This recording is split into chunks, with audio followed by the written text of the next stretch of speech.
నాగచైతన్య శోభిత star కపుల్గా international brand ఓగును promote చేస్తూ commercial యాడ్లో నటించారు. స్టైలిష్ లుక్లో ఇద్దరు తమ అభిమానులను ఫిదా చేశారు. ట్రెండీ వియర్స్లో ఈ న్యూలీ మ్యారీడ్ కపుల్ అందరి దృష్టిని ఆకర్షించారు. అందుకు సంబంధించిన వీడియోలు సోషల్ మీడియాలో తెగ వైరల్ అవుతున్నాయి. ఈ క్రమంలో నాగచైతన్య శోభితల ఇంట్రెస్టింగ్ బ్యూటిఫుల్ లవ్ స్టోరీ బయటకు వచ్చింది. అయితే గతంలో నాగచైతన్య శోభిత ధూళిపాలతో కలిసి డేటింగ్లో ఉన్నారంటూ తెగ వార్తలు వచ్చిన సంగతి తెలిసిందే.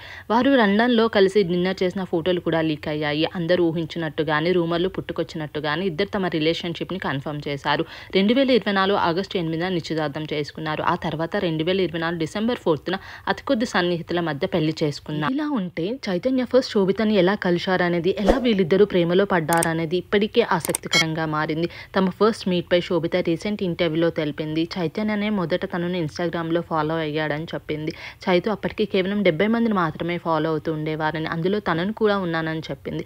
ఇక చైతు ఫాలో అవుతున్నాడని తెలిసిన వెంటనే ఫాలో బ్యాక్ చేశానని వివరించింది. వెంటనే చైతు నుంచి మెసేజ్ వచ్చిందని చెప్పింది. ఆ మెసేజ్ చూసి తనకు కూడా రిప్లై ఇచ్చిందంట. అలా వరుసగా మెసేజ్లు చేసుకుంటూనే ఉన్నారంట.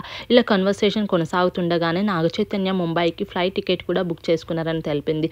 రాగానే బ్రేక్ఫాస్ట్ డేట్కి కూడా తీసుకెళ్లారని శోభిత తెలియజేసింది. అలా తమ ప్రేమకు మొదట అడుగు పడిందని శోభిత వెల్లడించింది. ఇక శోభిత ధూళిపాలను నాగచైతన్య మొదటిసారిగా ముంబైలో కలిశారు. అది కూడా తన ఓటీటీ ఫిల్మ్ దూతార్ రిలీజ్ ఈవెంట్లో ఫస్ట్ టైం కలిశారంట.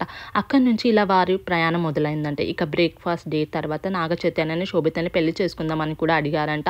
అలా ఇప్పుడు వారిద్దరూ 3 ముళ్ళ బంధంతో ఒకటే హ్యాపీ లైఫ్ని లీడ్ చేస్తున్నారు.